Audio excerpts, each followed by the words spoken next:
여러분 지금 드시는 그 양배추가 여러분의 신장을 망가뜨리고 갑상선을 공격하고 심지어 심장까지 멈추게 할 수 있습니다. 안녕하세요. 40년간 내과 전문의로 수많은 환자분들을 진료해온 김종혁입니다. 오늘 말씀드릴 내용은 정말 충격적인 내용입니다. 지금 이 순간에도 여러분의 냉장고 안에 있는 그 양배추가 여러분의 건강을 서서히 망가뜨리고 있을 수 있습니다. 특히 60세 이후에는 더욱 치명적입니다. 60세 이후 우리 몸은 분명히 달라집니다. 신장의 역과 능력도 떨어지고 갑상선의 호르몬 분비도 약해집니다. 하지만 대부분의 분들이 여전히 젊었을 때와 똑같은 방법으로 양배추를 드시고 계세요. 이건 정말 위험한 일입니다. 대한신장학회에서 발표한 자료에 따르면 잘못 섭취한 양배추는 신장질환 위험을 3배나 높입니다. 갑상선 기능 저하증 발병률은 40%, 심부정맥 위험은 무려 55%까지 증가시키죠. 오늘 영상에서는 국제영양학 연구 자료와 수천 명의 노년 환자와 상담하며 확인된 결과를 바탕으로 60세 이후 양배추와 절대 함께 먹으면 안 되는 음식 3가지와 반드시 함께 먹어야 할 음식 3가지를 정확히 알려드리겠습니다. 이 영상 하나로 여러분의 노후 건강이 완전히 달라질 거예요. 이 영상을 끝까지 보시면 병원비 수백만 원이 드는 약이나 시술 없이도 양배추 먹는 방법 하나만 바꾸는 것만으로 신장질환, 갑상선 기능 저하, 부정맥, 혈관 질환, 심지어 투석까지 예방할 수 있습니다. 이야기를 시작하기 전 영상 아래에 구독과 좋아요 버튼 눌러주세요. 여러분의 작은 응원이 저에게 큰 힘이 됩니다. 먼저 많은 분들이 궁금해하시는 부분부터 짚고 가겠습니다. 왜 60세 이후에는 양배추가 더 조심해야 할까요? 나이가 들면 신장과 갑상선의 기능이 떨어지고 칼륨 배출 능력도 약해집니다. 또한 혈관 탄력성이 떨어져서 특정 성분들이 제대로 배출되지 않아요. 젊을 땐 별일 없던 건강한 양배추도 이제는 칼륨과 고이트로겐 때문에 훨씬 더 위험해질 수 있습니다. 실제로 젊을 때는 하루 180리터의 혈액을 여과할 수 있었던 신장이 60세 이후에는 그 기능이 30% 이상 떨어지게 되죠. 이는 양배추에 들어있는 각종 미네랄과 노폐물을 제대로 배출하지 못한다는 뜻입니다. 갑상선계도 마찬가지입니다. 나이가 들면 갑상선 호르몬 분비가 줄어들고 요오드 흡수력이 약해집니다. 이때 고이트로겐이 많이 든 양배추를 생으로 먹으면 젊을 때보다 훨씬 더 큰 부담을 주게 되는 거예요. 그럼 이제 본격적으로 절대 양배추와 함께 먹으면 안 되는 위험한 음식 3가지를 말씀드리겠습니다. 첫 번째, 양배추와 오이 그리고 수박을 절대로 함께 드시면 안 됩니다. 여름철이 되면 많은 분들이 시원한 샐러드를 만들어 드십니다. 양배추에 오이를 썰어 넣고 상큼하게 드시죠. 또 식후에 수박을 드시는 분들도 많으실 겁니다. 그런데 이 조합이 여러분의 신장을 망가뜨리는 가장 위험한 조합입니다. 오이와 수박은 성질이 매우 차갑습니다. 한의학에서는 이를 한랭식품이라고 부르죠. 이런 차가운 성질의 음식이 우리 몸에 들어오면 혈관이 수축합니다. 특히 신장으로 가는 혈관이 좁아지는데 이게 바로 문제의 시작입니다. 신장은 우리 몸의 정수기입니다. 하루에 약 180리터의 피를 걸러내면서 노폐물을 소변으로 배출하죠. 그런데 이 일을 하려면 충분한 혈액 공급이 필요합니다. 혈관이 좁아지면 신장으로 가는 피의 양이 줄어듭니다. 그러면 신장은 더 열심히 일해야 하는데 이미 60세가 넘어서 기능이 30% 이상 떨어진 신장이 과로를 하게 되는 겁니다. 제가 진료했던 72세 박모 어르신의 사례를 말씀드리겠습니다. 이분은 평소 건강에 관심이 많으셔서 매일 저녁 양배추와 오이로 샐러드를 만들어 드셨습니다. 거기에 식후 디저트로 수박까지 드셨죠. 건강에 좋다는 생각에서였습니다. 그런데 이상한 증상들이 나타나기 시작했습니다. 밤에 화장실을 5번에서 6번씩 가게 되었고 아침이면 눈밑이 퉁퉁 붓고 다리도 무거웠습니다. 낮에는 기운이 없고 항상 피곤했죠. 처음에는 나이 들어서 그런가 보다 하고 넘겼는데 점점 심해지더니 급기야 계단을 오르기도 힘들어졌습니다. 병원에 오셔서 검사를 해보니 신장 기능이 급격히 떨어져 있었습니다. 사구체 여과율이 정상인의 50% 수준까지 떨어진 거예요. 혈중 크레아티닌 수치도 1.8까지 올라가 있었습니다. 정상은 1.2 이하인데 말이죠. 더 큰 문제는 오이와 수박의 강한 이뇨작용입니다. 소변을 자주 보게 만드는 거죠. 많은 분들이 이뇨작용이 좋은 거 아니냐고 물으십니다. 독소가 빨리 빠져나가니까 좋은 거 아니냐고요. 하지만 과도한 이뇨작용은 오히려 독입니다. 생각해 보세요. 펌프를 쉬지 않고 24시간 돌리면 어떻게 될까요? 당연히 고장납니다. 신장도 마찬가지입니다. 계속해서 소변을 만들어내야 하니까 신장이 쉴 틈이 없는 겁니다. 특히 밤에 소변을 보러 일어나는 것이 문제입니다. 정상적으로는 밤에 우리 몸이 항이뇨 호르몬을 분비해서 소변 생성을 줄입니다. 그래서 숙면을 취할 수 있는 거죠. 그런데 오이와 수박을 많이 먹으면 이 호르몬의 작용을 방해합니다. 밤에도 계속 소변이 만들어지는 겁니다. 밤에 화장실을 한두 번 가는 건 괜찮습니다. 하지만 3번 이상 간다면 이건 문제입니다. 수면의 질이 떨어지고 다음 날 피로가 쌓이고 면역력이 떨어집니다. 게다가 어르신들은 어두운 밤에 화장실 가다가 넘어질 위험도 있죠. 여기에 양배추까지 더해지면 상황은 더 심각해집니다. 양배추에는 칼륨이 100g당 약 170mg 들어 있습니다. 오이에도 147mg, 수박에도 112mg이 들어 있죠. 이 세 가지를 함께 먹으면 칼륨 섭취량이 급격히 늘어납니다. 젊고 건강한 사람이라면 문제 없습니다. 신장이 칼륨을 잘 걸러내서 소변으로 배출하니까요. 하지만 60세가 넘어서 신장 기능이 떨어진 상태라면 이야기가 다릅니다.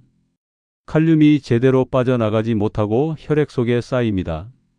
혈중 칼륨 농도가 높아지면 어떻게 될까요? 가장 먼저 심장에 문제가 생깁니다. 심장 근육은 칼륨 농도에 매우 민감합니다. 칼륨이 너무 많으면 심장 박동이 불규칙해지고 심하면 심장이 멈출 수도 있습니다. 이를 고칼륨 혈증이라고 하는데 응급 상황입니다. 실제로 제 환자 중 한 분은 양배추 오이 샐러드를 드시고 1시간 후에 가슴이 두근거리고 호흡이 곤란해져서 응급실에 실려 오셨습니다. 검사 결과 혈중 칼륨 수치가 6.2까지 올라가 있었습니다.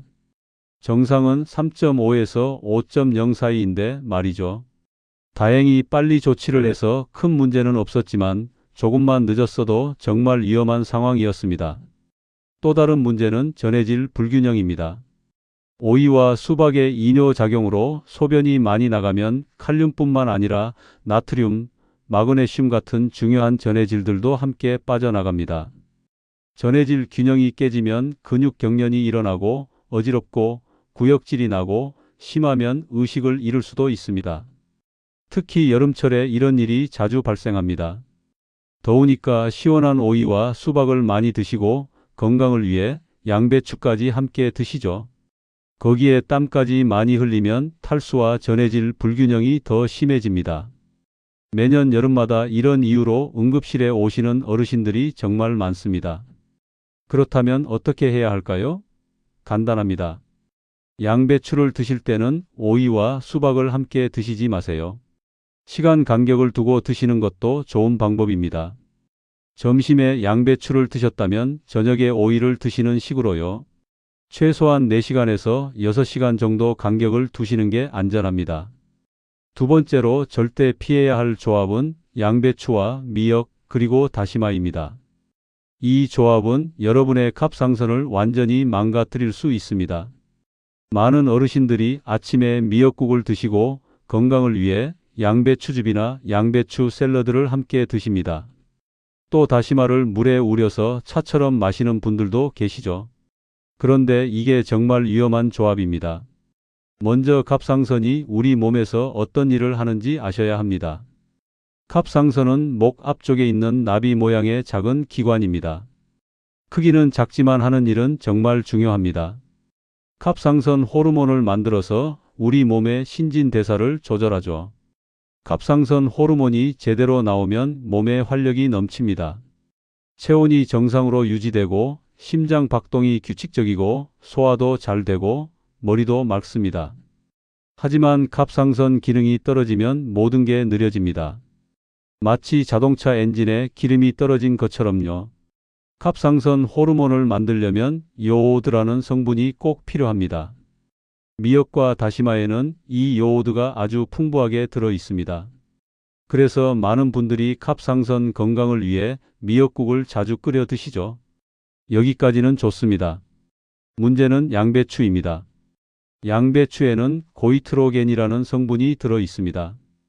이 고이트로겐이 갑상선이 요오드를 흡수하는 것을 방해합니다. 쉽게 말해서 미역과 다시마로 요오드를 열심히 공급하는데 양배추가 그 요오드를 쓰지 못하게 막는 겁니다. 갑상선 입장에서는 정말 답답한 상황이죠. 마치 목이 마른 사람 앞에 물을 갖다 놓고 마시지 못하게 하는 것과 같습니다. 갑상선은 호르몬을 만들려고 애를 쓰는데 재료인 요오드를 쓸 수가 없으니까 점점 기능이 떨어집니다. 제가 진료했던 65세 김모 여성분의 사례를 말씀드리겠습니다. 이분은 건강을 위해 매일 아침 미역국 한 그릇을 드시고 점심에는 양배추즙을 갈아서 드셨습니다. 저녁에는 다시마를 우린 물을 차처럼 마셨죠. 완벽한 건강식단이라고 생각하셨습니다. 그런데 석 달쯤 지나니까 이상한 증상들이 나타나기 시작했습니다. 아침에 일어나기가 힘들고 하루 종일 기운이 없었습니다. 예전에는 활발하셨는데 말수도 줄고 표정도 없어졌죠. 추위를 많이 타서 여름인데도 긴팔을 입으셨습니다. 더 심각한 건 체중이 계속 늘어났다는 겁니다. 먹는 양은 오히려 줄었는데 석 달 만에 6kg이 늘었습니다.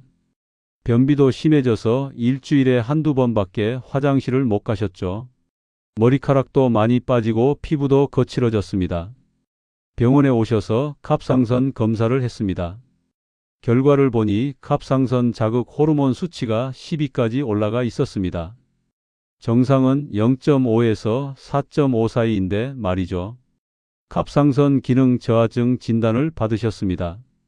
제가 식습관을 여쭤보니 매일 미역과 다시마 그리고 양배추를 함께 드시고 계셨던 겁니다. 양배추와 미역을 함께 먹는 것을 중단하고 나서야 증상이 조금씩 좋아지기 시작했습니다. 갑상선 기능 저하증이 생기면 어떻게 될까요? 처음에는 그냥 피곤하고 나른한 정도입니다. 많은 분들이 나이 들어서 그런가 보다 하고 넘어갑니다. 하지만 시간이 지나면서 점점 심해집니다. 온몸의 신진대사가 느려지니까 체온이 떨어집니다. 추위를 많이 타게 되죠. 심장 박동도 느려집니다. 정상적으로는 분당 60에서 100회 뛰어야 하는데 50회 아래로 떨어집니다. 이렇게 되면 뇌로 가는 혈액 공급이 줄어들어서 어지럽고 정신이 흐릿해집니다. 소화 기능도 떨어집니다. 위장 운동이 느려지니까 음식이 잘 소화되지 않고 변비가 생깁니다. 특히 어르신들은 원래 장 운동이 느린데 여기에 갑상선 기능까지 떨어지면 변비가 정말 심각해집니다. 기억력과 집중력도 떨어집니다. 갑상선 호르몬은 뇌 기능에도 중요한 역할을 하거든요. 갑상선 기능이 떨어지면 머리가 멍하고 건망증이 심해지고 우울한 기분이 듭니다. 실제로 많은 어르신들이 우울증으로 병원에 오셨다가 갑상선 검사를 해보니 갑상선 기능 저하증인 경우가 많습니다. 더 무서운 건 심장에 미치는 영향입니다. 갑상선 기능이 떨어지면 혈중 콜레스테롤 수치가 올라갑니다. 나쁜 콜레스테롤인 LDL이 증가하고 중성지방도 늘어납니다. 이게 혈관벽에 쌓이면 동맥경화가 생기고 결국 심근경색이나 뇌졸중으로 이어질 수 있습니다. 특히 여성 어르신들은 더욱 조심하셔야 합니다. 폐경 이후에는 여성 호르몬인 에스트로겐이 줄어들면서 자연스럽게 갑상선 기능도 떨어집니다. 여기에 양배추와 미역을 함께 먹으면 갑상선 기능 저하가 더 심해지는 겁니다. 실제로 60세 이상 여성 중 약 10%가 갑상선 기능 저하증을 가지고 있다는 연구 결과가 있습니다. 남성보다 여성이 5배 정도 더 많습니다. 그런데 많은 분들이 자신이 갑상선 문제가 있다는 걸 모르고 지냅니다. 증상이 서서히 나타나서 나이 들어서 그런가 보다 하고 넘어가기 때문이죠. 그렇다면 미역과 다시마를 아예 먹지 말아야 할까요? 아닙니다. 미역과 다시마는 좋은 음식입니다. 요오드뿐만 아니라 칼슘, 철분, 식이섬유도 풍부하죠. 문제는 양배추와 함께 먹는 겁니다. 제 조언은 이렇습니다. 미역국을 드시는 날은 양배추를 피하세요. 양배추를 드시는 날은 미역이나 다시마를 피하세요. 꼭 둘 다 드셔야 한다면 최소한 6시간 이상 간격을 두세요. 아침에 미역국을 드셨다면 저녁에 양배추를 드시는 식으로요. 또 하나 중요한 건 양배추를 생으로 먹지 마시고 익혀서 드시라는 겁니다. 고이트로겐은 열에 약합니다.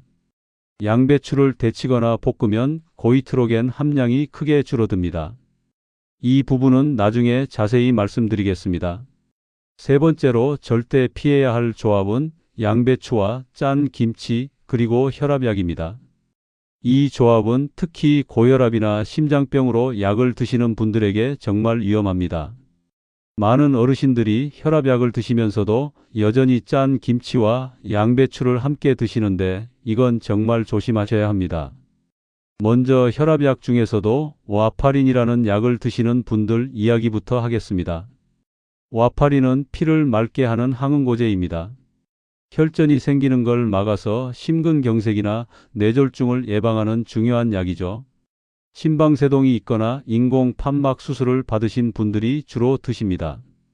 이 와파린이라는 약은 비타민 K와 정반대로 작용합니다. 비타민 K는 피를 굳게 만드는 역할을 하는데 와파린은 이 비타민 K의 작용을 막아서 피를 묽게 유지하는 겁니다. 그런데 문제는 양배추에 비타민 K가 아주 많이 들어있다는 겁니다.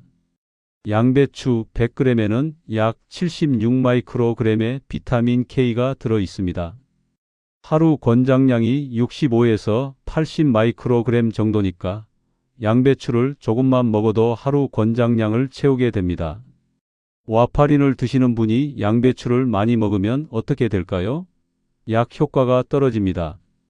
피를 맑게 해서 혈전을 막으려고 먹는 약인데 양배추 때문에 그 효과가 사라지는 겁니다. 제가 진료했던 70세 이모 남성분의 사례입니다.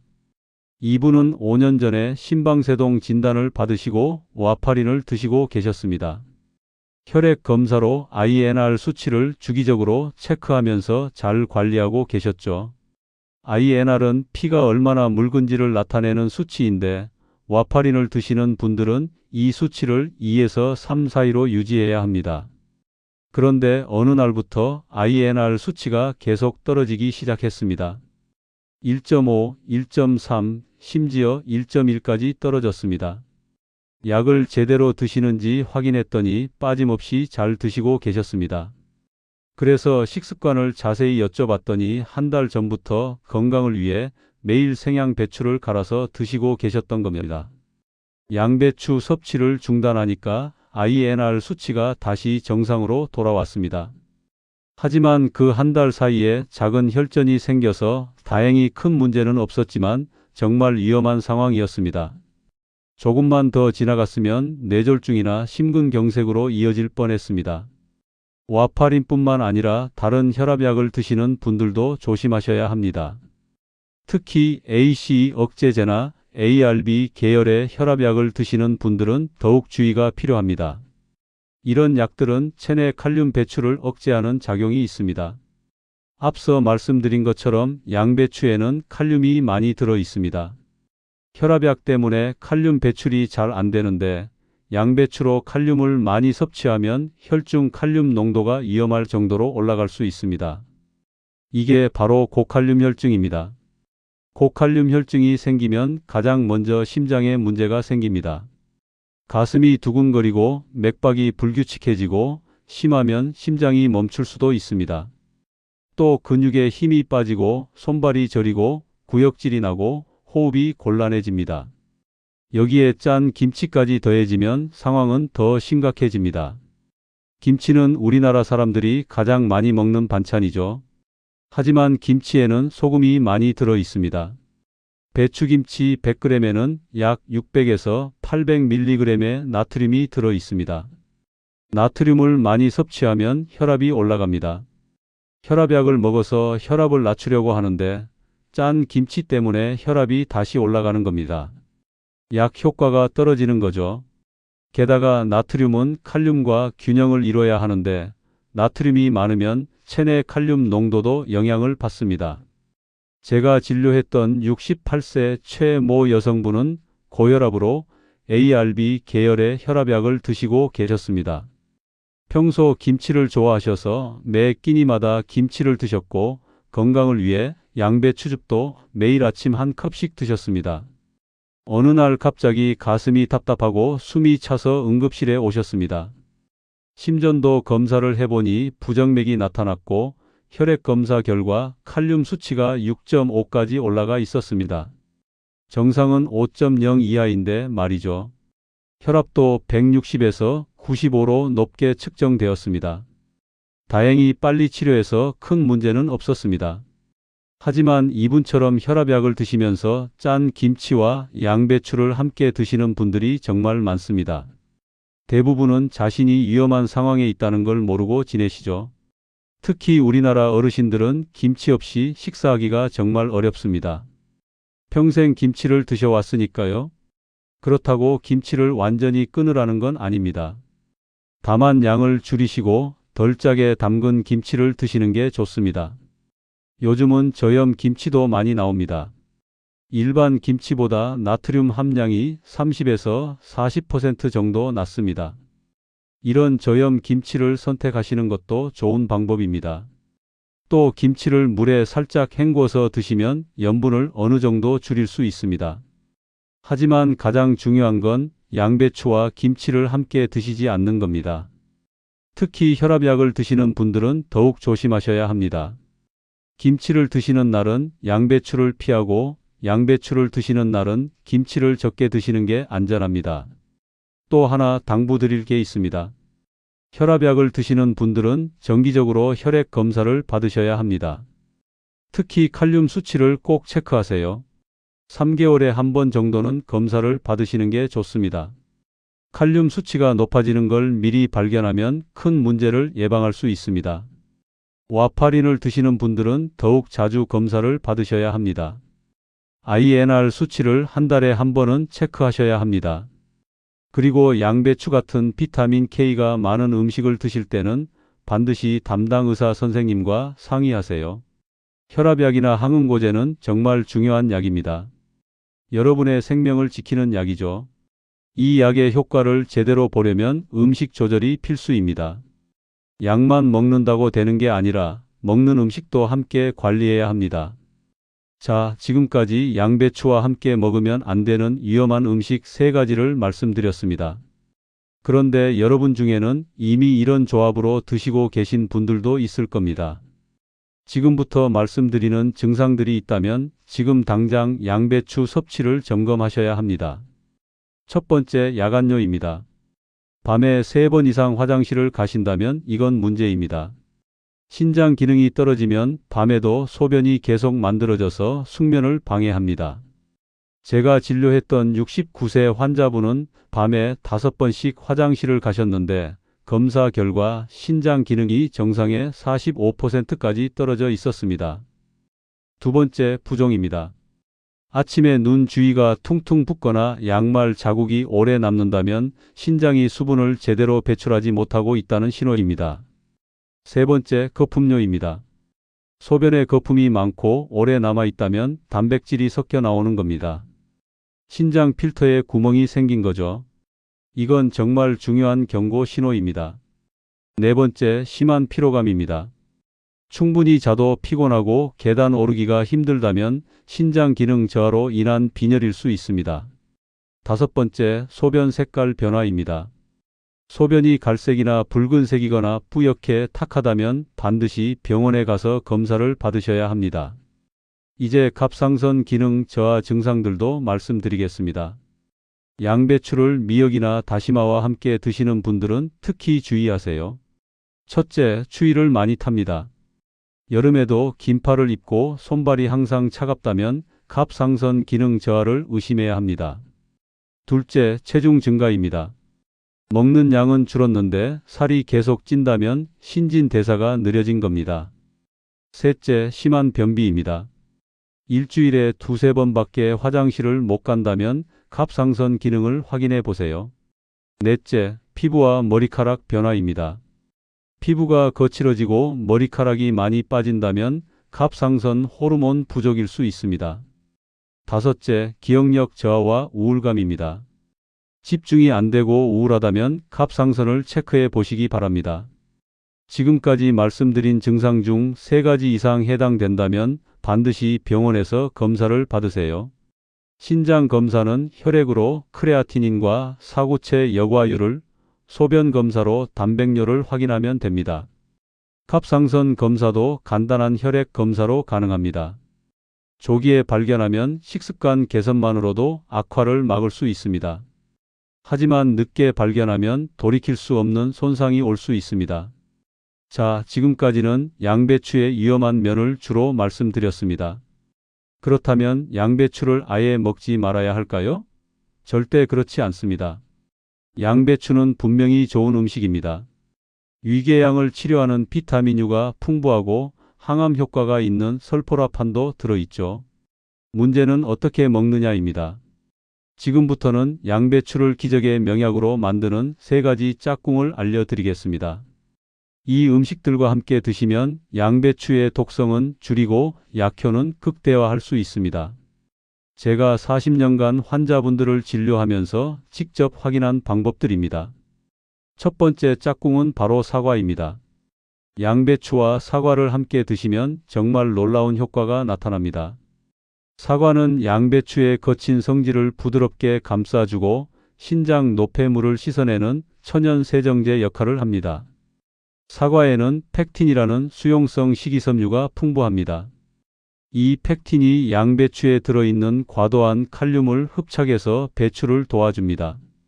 칼륨이 혈액으로 흡수되기 전에 장에서 붙잡아서 대변으로 내보내는 겁니다. 그래서 신장에 부담을 덜어줍니다. 또 사과의 유기산 성분이 양배추의 고이트로겐을 중화시킵니다. 고이트로겐은 알칼리성 환경에서 활성화되는데 사과의 산성 성분이 이를 억제하는 거죠. 갑상선에 미치는 악영향을 줄여줍니다. 제가 진료했던 63세 환자분의 사례를 말씀드리겠습니다. 이분은 위염이 심해서 양배추즙을 드시기 시작했는데 한 달쯤 지나니까 신장 수치가 나빠지기 시작했습니다. 크레아티닌 수치가 1.3에서 1.6으로 올라갔죠. 그래서 제가 양배추에 사과를 함께 갈아서 드시라고 권했습니다. 양배추 100g에 사과 1개 정도의 비율로요. 석 달 후에 다시 검사를 했더니 크레아티닌 수치가 1.3으로 다시 내려왔습니다. 위염도 좋아지고 신장도 보호된 겁니다. 사과는 또 신장의 염증을 줄여주는 효과가 있습니다. 사과에 들어있는 케르세틴이라는 항산화 성분이 신장 세포를 보호하고 염증을 억제합니다. 양배추로 인한 신장 자극을 사과가 진정시켜주는 거죠. 미국 신장학회에서 발표한 연구 결과를 보면 만성 신장질환 환자들이 하루에 사과 1개를 꾸준히 먹었더니 6개월 후 신장 기능이 개선되었다고 합니다. 사구체 역과율이 평균 8% 정도 증가했죠. 그렇다면 어떻게 먹어야 할까요? 가장 좋은 방법은 양배추 사과 주스입니다. 양배추 100g과 사과 1개를 함께 갈아서 아침 공복에 드시면 됩니다. 여기에 물을 200ml 정도 넣으면 마시기 더 편합니다. 주의할 점이 있습니다. 사과를 깎을 때 껍질을 벗기지 마세요. 사과 껍질에 펙틴과 케르세틴이 가장 많이 들어 있습니다. 물론 깨끗이 씻어서 드셔야 합니다. 베이킹소다를 푼 물에 5분 정도 담갔다가 흐르는 물에 씻으면 농약도 제거됩니다. 또 하나 중요한 건 신선한 사과를 사용하는 겁니다. 사과를 깎아서 공기 중에 오래 두면 갈변이 일어나면서 영양소가 파괴됩니다. 갈색으로 변한 사과는 효과가 떨어지죠. 그래서 주스를 만들면 바로 드시는 게 좋습니다. 당뇨가 있는 분들은 사과의 당분이 걱정되실 겁니다. 하지만 사과는 혈당 지수가 낮은 과일입니다. 사과 한 개에 들어있는 당분은 약 19g 정도인데 식이섬유가 함께 있어서 혈당이 천천히 올라갑니다. 하루 한 개 정도는 괜찮습니다. 만약 주스가 부담스럽다면 양배추 샐러드에 사과를 썰어 넣어 드셔도 좋습니다.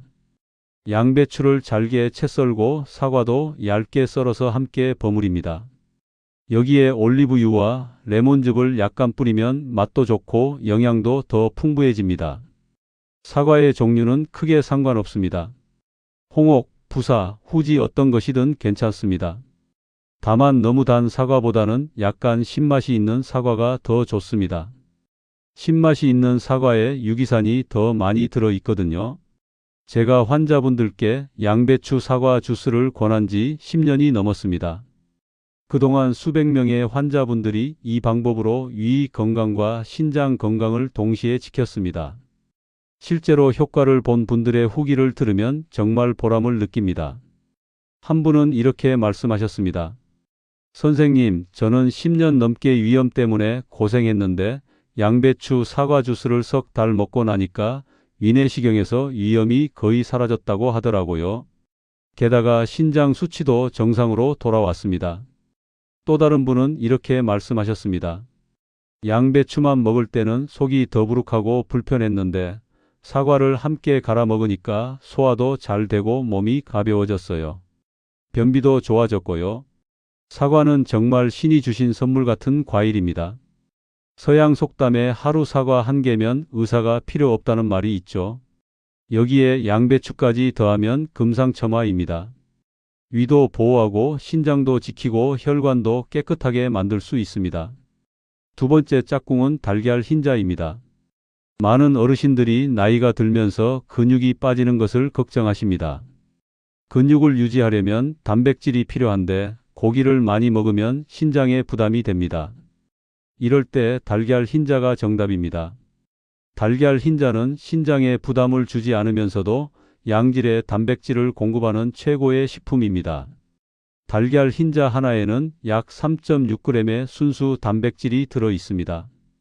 지방은 거의 없고 콜레스테롤도 없습니다. 신장이 약한 어르신들에게 정말 이상적인 단백질 공급원이죠. 더 중요한 건 달걀 흰자의 단백질이 완전 단백질이라는 겁니다. 우리 몸에 필요한 9가지 필수 아미노산이 모두 들어 있습니다. 고기나 생선보다 소화 흡수율도 높습니다. 약 98%가 흡수됩니다. 나이 들어서 소화 기능이 떨어진 분들에게 딱 맞는 식품입니다. 양배추와 달걀 흰자를 함께 먹으면 어떤 효과가 있을까요? 첫째, 근육량을 유지할 수 있습니다. 60세 이후에는 매년 근육이 1에서 2%씩 줄어듭니다. 10년이면 10에서 20%가 사라지는 겁니다. 이렇게 근육이 빠지면 낙상 위험이 커지고 당뇨병도 생기기 쉽습니다. 달걀 흰자로 단백질을 충분히 섭취하면 근육 손실을 막을 수 있습니다. 특히 아침 식사에 달걀 흰자 2개와 양배추를 함께 드시면 근육 합성이 촉진됩니다. 아침은 밤새 근육이 분해된 후이기 때문에 단백질 보충이 가장 중요한 시간입니다. 둘째, 신장 부담을 줄입니다. 고기에는 퓨린이라는 성분이 많이 들어 있습니다. 이 퓨린이 분해되면 요산이 만들어지는데 요산을 배출하려면 신장이 많은 일을 해야 합니다. 신장 기능이 떨어진 분들에게는 큰 부담이죠. 하지만 달걀 흰자에는 퓨린이 거의 없습니다. 그래서 신장에 부담을 주지 않으면서도 필요한 단백질을 공급할 수 있습니다.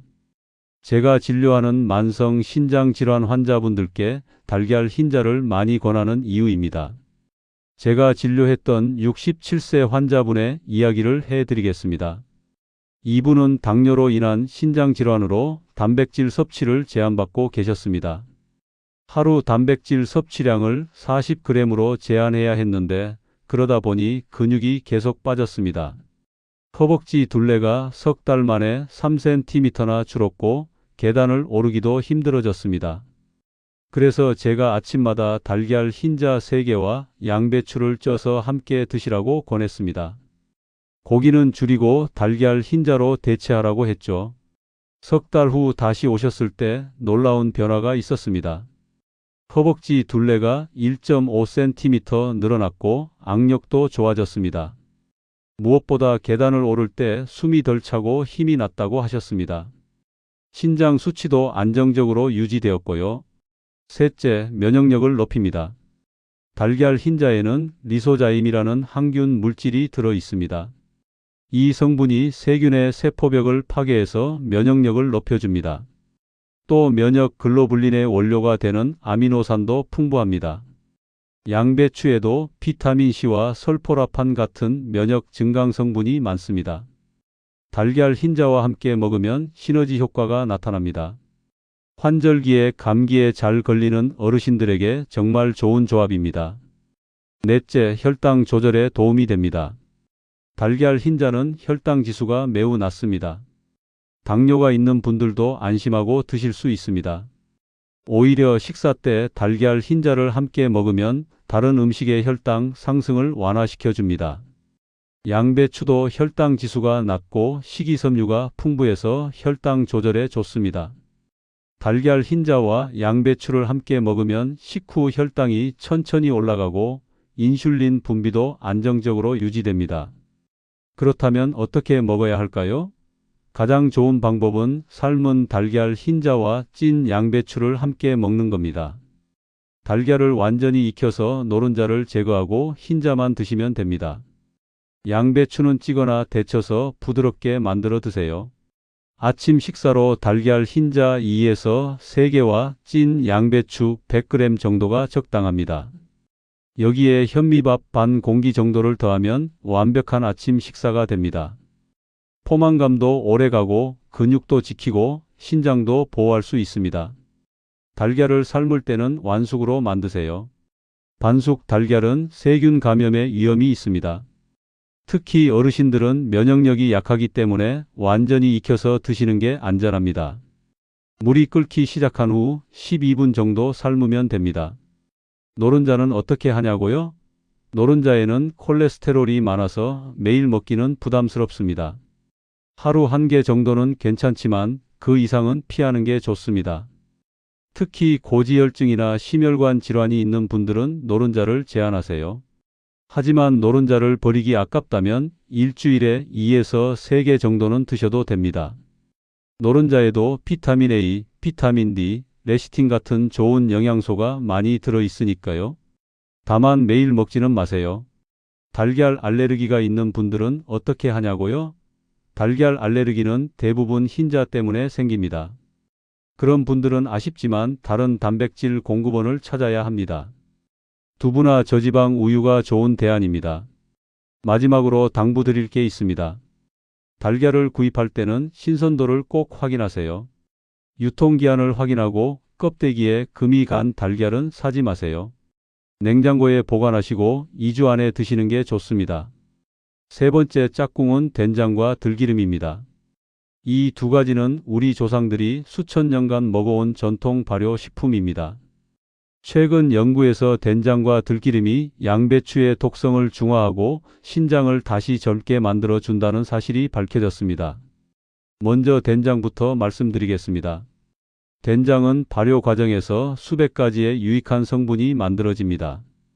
특히 주목할 것은 제니스테인이라는 성분입니다. 이 성분이 양배추의 고이트로겐을 중화시킵니다. 앞서 말씀드린 것처럼 양배추의 고이트로겐은 갑상선이 요오드를 흡수하는 걸 방해합니다. 하지만 된장의 제니스테인은 이 고이트로겐의 활성을 억제합니다. 쉽게 말하면 독을 해독하는 거죠. 그래서 양배추를 된장과 함께 먹으면 갑상선에 미치는 나쁜 영향을 막을 수 있습니다. 또 된장에는 펩타이드라는 성분이 풍부합니다. 이 펩타이드가 혈압을 낮추는 효과가 있습니다. 혈압약을 먹는 분들이 양배추와 함께 된장을 드시면 약 효과를 높일 수 있습니다. 물론 짜지 않게 만든 된장을 드셔야 합니다. 제가 진료했던 71세 환자분의 사례입니다. 이분은 고혈압과 갑상선 기능 저하증을 함께 가지고 계셨습니다. 양배추가 위에 좋다는 얘기를 듣고 매일 드셨는데 갑상선 수치가 더 나빠졌습니다. 그래서 제가 양배추를 된장에 묻혀서 나물로 드시라고 권했습니다. 양배추를 살짝 데쳐서 된장, 들기름, 참깨로 무치는 거죠. 석 달 후 검사를 했더니 갑상선 자극 호르몬 수치가 10에서 7로 떨어졌습니다. 혈압도 안정되었고요. 된장의 또 다른 장점은 신장을 보호한다는 겁니다. 된장에 들어있는 사포닌 성분이 신장의 염증을 줄여줍니다. 양배추 때문에 자극받은 신장을 된장이 달래주는 겁니다. 실제로 동물 실험에서 된장을 먹인 쥐들의 신장 손상이 줄어들었다는 연구 결과가 있습니다. 된장은 또장 건강에도 좋습니다. 발효 과정에서 생긴 유산균이 장내 유익균을 늘려줍니다. 장이 건강해야 영양소 흡수도 잘 되고 면역력도 높아집니다.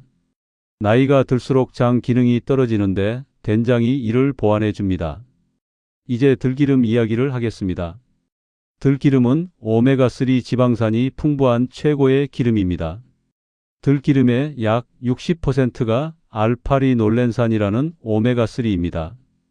이 성분이 혈관 염증을 잡아주고 신장을 다시 젊게 만들어줍니다. 양배추를 과도하게 먹으면 신장 혈관에 염증이 생길 수 있습니다. 칼륨이 과다하게 쌓이면서 혈관 내벽이 손상되는 거죠. 들기름의 오메가3가 이 염증을 잡아줍니다. 혈관 내벽을 수리하고 탄력을 회복시켜줍니다. 미국 신장학회에서 발표한 연구를 보면 만성 신장 질환 환자들이 오메가3를 꾸준히 섭취했더니 신장 기능이 개선되었다고 합니다. 단백뇨가 줄어들고 사구체 역과율이 증가했죠. 들기름이 바로 이런 효과를 내는 겁니다. 들기름은 또 혈액을 맑게 만듭니다. 나쁜 콜레스테롤인 LDL을 낮추고 좋은 콜레스테롤인 HDL을 높입니다. 중성지방도 줄여줍니다. 고지혈증이 있는 어르신들에게 정말 좋습니다. 특히 혈압약 중에서 와파린을 드시는 분들에게 들기름이 도움이 됩니다. 양배추의 비타민 K가 와파린 효과를 떨어뜨린다고 말씀드렸죠? 들기름의 오메가3가 이를 보완해 줍니다. 혈액을 적절하게 묽게 유지하는 데 도움을 줍니다. 제가 진료했던 68세 환자분은 심방세동으로 와파린을 드시고 계셨습니다. 양배추를 좋아하셔서 자주 드셨는데 INR 수치가 불안정했습니다. 어떤 때는 너무 낮고 어떤 때는 너무 높고 했죠. 그래서 제가 양배추를 드실 때 들기름을 한 숟가락씩 넣어 드시라고 권했습니다. 양배추를 데쳐서 들기름에 묻히거나 양배추 샐러드에 들기름 드레싱을 뿌려 드시는 거죠. 한 달 후부터 INR 수치가 안정되기 시작했습니다. 들기름은 뇌 건강에도 좋습니다.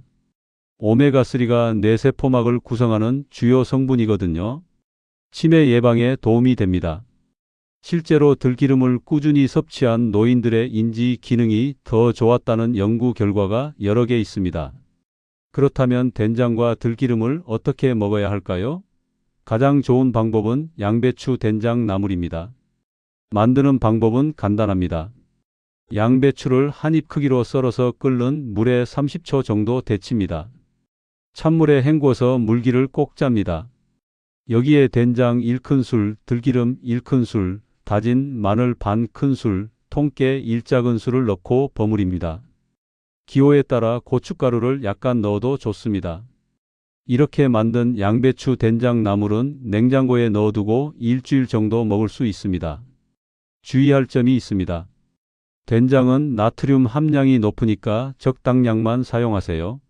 된장 1큰술에는 약 600mg의 나트륨이 들어 있습니다. 고혈압이 있는 분들은 저염 된장을 사용하거나 된장을 물에 살짝 풀어서 간을 맞추는 게 좋습니다. 들기름도 주의가 필요합니다. 들기름은 산패가 빨리 되는 기름입니다. 개봉 후에는 냉장고에 보관하시고 한 달 안에 사용하세요. 산패된 기름은 오히려 건강에 해롭습니다. 들기름을 살 때는 작은 용량을 사서 자주 바꿔주는 게 좋습니다. 또 들기름은 가열하면 안 됩니다. 오메가3는 열에 약해서 가열하면 파괴됩니다. 그래서 양배추를 볶을 때 들기름을 넣으면 안 되고 다 익힌 후에 마지막에 넣어야 합니다. 된장도 오래 끓이면 유익한 성분이 파괴됩니다. 된장찌개를 끓일 때 된장을 마지막에 넣는 이유가 바로 이겁니다. 양배추 된장국을 끓인다면 양배추를 다 익힌 후 불을 끄고 된장을 푸는 게 좋습니다. 지금까지 양배추를 약으로 만드는 3가지 짝꿍을 말씀드렸습니다. 사과, 달걀 흰자, 된장과 들기름. 이 3가지만 기억하셔도 양배추를 안전하게 먹을 수 있습니다. 그런데 여기서 한 가지 더 중요한 게 있습니다. 바로 양배추를 어떻게 손질하고 조리하느냐입니다. 지금부터 알려드리는 30초 양배추 손질 비법만 알아도 양배추의 독성을 90% 이상 제거할 수 있습니다. 제가 40년간 환자들을 진료하면서 정리한 방법이니 꼭 따라 하시기 바랍니다. 첫 번째 단계는 양배추를 제대로 씻는 겁니다. 많은 분들이 양배추 겉집만 떼어내고 물로 대충 헹구는데 이건 충분하지 않습니다. 양배추 속까지 농약이 스며들어 있을 수 있거든요. 양배추를 먼저 반으로 자르세요. 그 다음 4등분 합니다. 이렇게 하면 속까지 물이 닿습니다. 큰 볼에 물을 붓고 베이킹소다를 1큰술 넣습니다. 여기에 자른 양배추를 넣고 5분 정도 담가둡니다. 베이킹소다는 농약 제거에 아주 효과적입니다. 농약의 화학 성분을 분해해서 물에 녹여내는 거죠. 5분 후에 흐르는 물에 깨끗이 헹구면 됩니다. 이렇게 하면 농약 걱정 없이 안심하고 드실 수 있습니다. 두 번째 단계는 물에 담그는 겁니다. 양배추를 먹기 좋은 크기로 썰어서 찬물에 20분 정도 담가둡니다. 이게 정말 중요합니다. 물에 담가두면 양배추에 들어있는 칼륨과 고이트로겐이 물속으로 빠져나옵니다. 실제로 실험을 해보니 양배추를 물에 20분 담갔더니 칼륨 함량이 약 30% 줄어들었습니다. 고이트로겐도 25% 정도 감소했습니다. 이렇게 하면 신장과 갑상선에 미치는 부담을 크게 줄일 수 있습니다. 물에 담글 때 주의할 점이 있습니다. 너무 오래 담가두면 좋은 영양소까지 빠져나갑니다. 비타민C나 비타민 U 같은 수용성 비타민이 물에 녹아나가는 거죠. 그래서 20분이 적당합니다. 20분이면 나쁜 성분은 충분히 빠져나가고 좋은 영양소는 대부분 남아 있습니다. 세 번째 단계는 데치는 겁니다. 이게 가장 핵심입니다. 양배추를 끓는 물에 딱 30초만 데치세요. 30초, 이 시간을 꼭 지켜야 합니다. 30초면 충분히 안전해지고 영양소는 대부분 보존됩니다. 왜 데쳐야 할까요? 고이트로겐은 열에 약합니다. 끓는 물에 데치면 고이트로겐이 대부분 파괴됩니다. 실험 결과를 보면 양배추를 30초 데쳤을 때 고이트로겐이 약 70% 줄어들었습니다. 1분 데치면 85%까지 줄어듭니다. 하지만 너무 오래 데치면 안 됩니다. 비타민C는 열에 약해서 오래 끓이면 파괴됩니다. 비타민 U도 마찬가지입니다. 그래서 30초에서 1분이 딱 적당합니다. 나쁜 성분은 제거하고 좋은 영양소는 지킬 수 있는 시간입니다. 데칠 때 물은 충분히 많이 사용하세요. 양배추가 물에 완전히 잠겨야 고르게 익습니다. 물이 끓고 있는 상태에서 양배추를 넣고 다시 끓어오르면 30초를 세면 됩니다. 시간이 되면 바로 건져서 찬물에 헹굽니다. 찬물에 헹구는 이유는 2가지입니다. 첫째, 더 이상 익는 걸 막기 위해서입니다. 양배추를 건져낸 후에도 여열로 계속 익습니다. 찬물에 헹구면 즉시 조리가 멈춥니다. 둘째, 물에 빠져나온 나쁜 성분을 씻어내기 위해서입니다. 네 번째 단계는 물기를 제거하는 겁니다. 데친 양배추를 체에 받쳐서 물기를 뺍니다. 그 다음 깨끗한 면보에 싸서 꼭 짭니다. 물기가 많이 남아 있으면 음식이 물컹해지고 맛도 떨어집니다.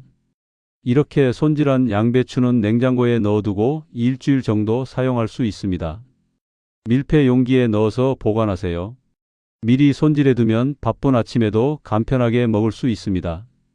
그렇다면 생양배추는 절대 먹으면 안 되느냐고 물으실 수 있습니다. 젊고 건강한 사람이라면 생양배추를 먹어도 괜찮습니다.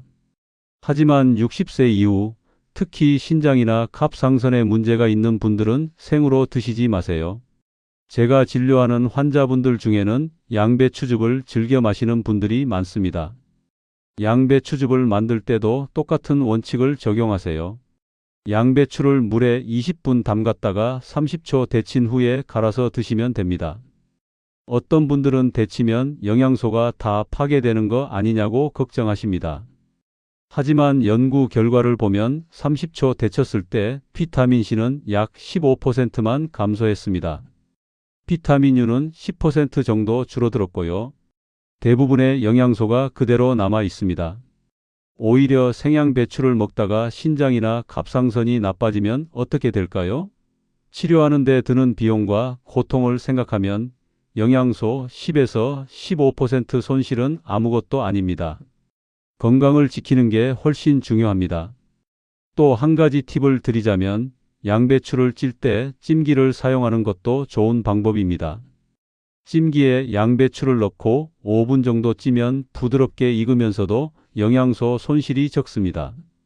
물에 직접 닿지 않아서 수용성 비타민이 덜 빠져나갑니다. 전자레인지를 사용하는 것도 괜찮습니다.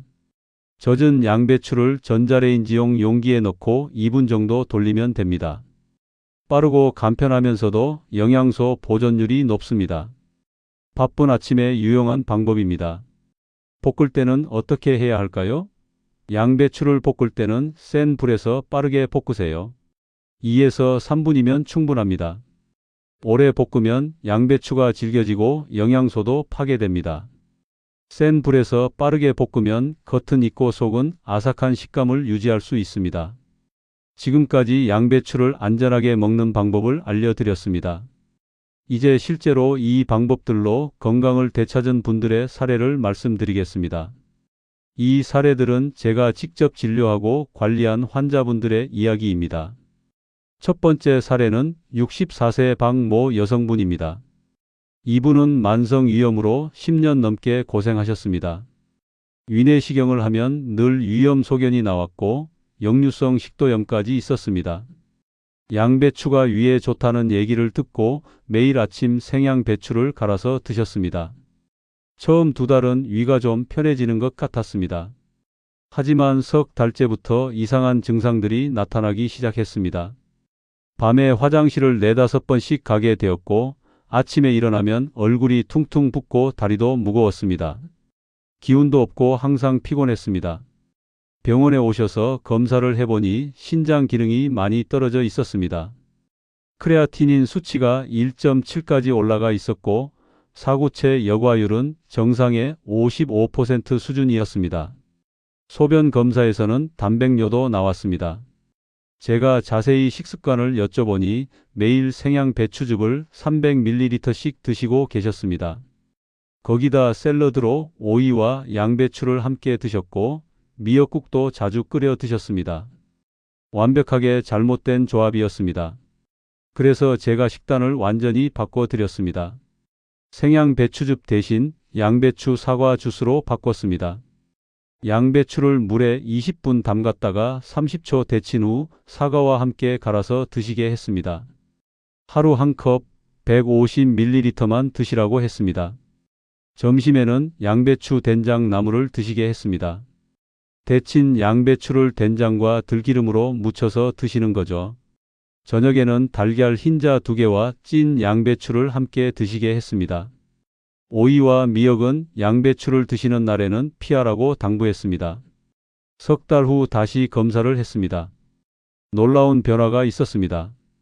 크레아티닌 수치가 1.3으로 떨어졌고 사구체 역과율은 68%로 올라갔습니다. 단백뇨도 거의 사라졌습니다.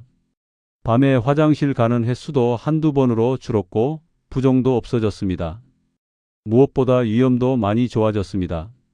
6개월 후 위내시경을 했더니 위염 소견이 거의 사라졌다고 하더군요. 역류성 식도염도 개선되었습니다. 이분은 지금도 양배추를 드시고 계시는데 제가 알려드린 방법대로 안전하게 드시고 계십니다. 두 번째 사례는 69세 김모 남성분입니다. 이분은 당뇨와 고혈압으로 약을 드시고 계셨는데 근육이 계속 빠져서 걱정이 많으셨습니다. 허벅지 둘레가 1년 사이에 5cm나 줄었고 계단을 오르기가 점점 힘들어졌습니다. 단백질을 많이 섭취해야 한다는 걸 아셔서 고기를 많이 드셨습니다. 하지만 신장 수치가 나빠지기 시작했습니다. 크레아티닌이 1.5까지 올라갔고 요산 수치도 높아졌습니다. 통풍 증상까지 나타났습니다. 제가 이분께 고기 대신 달걀 흰자로 단백질을 보충하라고 권했습니다. 매일 아침 달걀 흰자 3개와 찐 양배추 100g을 함께 드시게 했습니다. 점심에는 양배추 사과 샐러드를 드시고 저녁에는 양배추 된장국을 끓여 드시게 했습니다. 고기는 일주일에 2~3번만 드시되 양을 줄였습니다. 대신 두부와 달걀 흰자로 단백질을 채웠습니다. 양배추는 꼭 데쳐서 드시라고 강조했습니다. 석 달 후 검사 결과가 나왔습니다. 크레아티닌 수치가 1.2로 떨어졌고 요산 수치도 정상으로 돌아왔습니다. 통풍 증상도 사라졌습니다. 더 놀라운 건 근육량이 늘었다는 겁니다. 체성분 검사를 했더니 골격근량이 2kg 증가했습니다. 허벅지 둘레도 2cm 늘었습니다. 악력도 좋아졌고 계단을 오를 때 숨이 덜 찼습니다. 이분은 고기를 줄이고 달걀 흰자와 양배추를 먹었는데 오히려 근육이 늘었다며 정말 신기해하셨습니다. 이 두 분의 공통점이 뭘까요? 양배추를 먹되 올바른 방법으로 먹었다는 겁니다. 생으로 먹지 않고 데쳐서 드셨고 위험한 음식 조합은 피했으며 좋은 짝꿍 음식과 함께 드셨습니다. 그 결과 양배추의 약효는 살리고 독성은 제거할 수 있었습니다. 오늘 정말 중요한 내용들을 많이 말씀드렸는데요. 마지막으로 핵심만 다시 한번 정리해 드리겠습니다. 60세 이후 양배추와 절대 함께 먹으면 안 되는 음식 3가지는 오이와 수박, 미역과 다시마, 짠 김치와 혈압약입니다. 이 조합들은 신장 손상, 갑상선 기능 저하, 심장 부정맥을 일으킬 수 있어서 정말 위험해요. 반대로 꼭 함께 드셔야 할 짝꿍 음식 3가지는 사과, 달걀 흰자, 된장과 들기름입니다. 이 음식들은 양배추의 독성을 중화시키고 60세 이후 약해진 신장과 갑상선을 보호하는 안전한 조합들이에요. 가장 중요한 건 양배추를 물에 20분 담갔다가 끓는 물에 30초 데쳐서 드시고 생으로는 절대 먹지 마시고 위험한 음식 조합은 피하는 것입니다. 이 3가지만 지키셔도 양배추로 인한 건강 문제는 충분히 예방할 수 있어요. 제가 40년간 의사로 일하면서 정말 많은 환자분들을 봤는데요. 양배추 먹는 방법 하나만 바꿔도 건강이 완전히 달라지는 걸 수없이 목격했습니다. 여러분의 건강한 노후를 위해서 오늘 말씀드린 내용들을 꼭 실천해 주세요. 60세 이후의 건강은 작은 습관의 차이에서 나옵니다. 양배추 하나 제대로 먹는 것만으로도 투석 걱정 없는 건강한 노년을 보낼 수 있어요. 더 이상 잘못된 정보에 속지 마시고 오늘부터 올바른 방법으로 양배추를 드시기 바랍니다. 양배추는 어떻게 요리하느냐에 따라 독이 될 수도 약이 될 수도 있습니다. 선택은 여러분의 몫이에요. 된장, 사과와 함께 익혀 먹는 작은 습관 하나가 병원 신세 지지 않는 행복한 100세 인생의 시작입니다. 음식이 약이 될 수도 있고 독이 될 수도 있습니다. 현명한 선택으로 건강한 100세까지 사시길 바랍니다. 여러분의 건강한 노후를 위해 저희 노후지혜 TV가 항상 함께 하겠습니다. 이 영상이 도움이 되셨다면 구독과 좋아요 버튼을 꼭 눌러주세요. 알림 설정까지 해두시면 더 많은 건강한 노후 정보를 가장 먼저 받아보실 수 있습니다. 특히 가족 중에 60세 이상 어르신들이 계시다면 오늘 영상을 꼭 공유해 주세요. 여러분의 작은 관심이 소중한 가족의 건강을 지킬 수 있습니다. 올바른 식습관으로 10년은 더 젊게, 20년은 더 행복하게 사는 그날까지 노후지혜 TV였습니다. 감사합니다.